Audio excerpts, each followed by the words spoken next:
des usagers.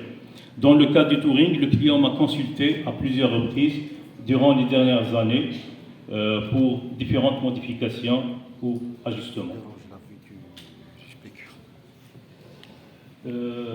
Enfin, ce que j'ai retenu de la réalisation de ce bâtiment, c'est que dans notre métier, pour espérer une certaine qualité, tout le monde doit fournir des efforts, les ingénieurs, les entrepreneurs, et j'ai retenu surtout l'importance de la maîtrise d'ouvrage, qui dans ce cas précis, même si elle n'avait pas vraiment joué pleinement son rôle, elle a réussi à faire aboutir ce projet.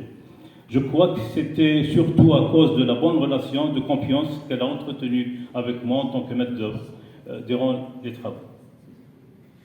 Je continue avec un autre siège du Touring Voyage. Il faut dire qu'après la réussite de l'expérience de Batna, ils ont décidé de construire deux autres sièges, l'un à Sétif et l'autre à Biskra.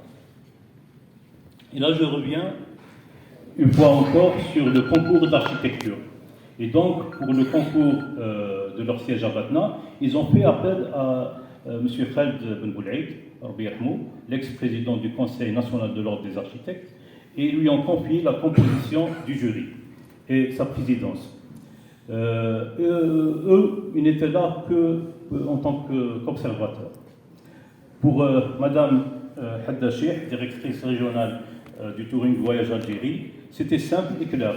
Il n'y a que les architectes pour juger le travail d'autres architectes. Et elle a réitéré sa démarche pour le concours du siège de Biskra en confiant son organisation au Conseil local de l'Ordre des architectes de Biskra. J'ai commencé à travailler sur le concours d'architecture en octobre 2012. J'avais toujours à l'esprit la canicule de l'été précédent qui avait fait beaucoup de victimes dans cette ville.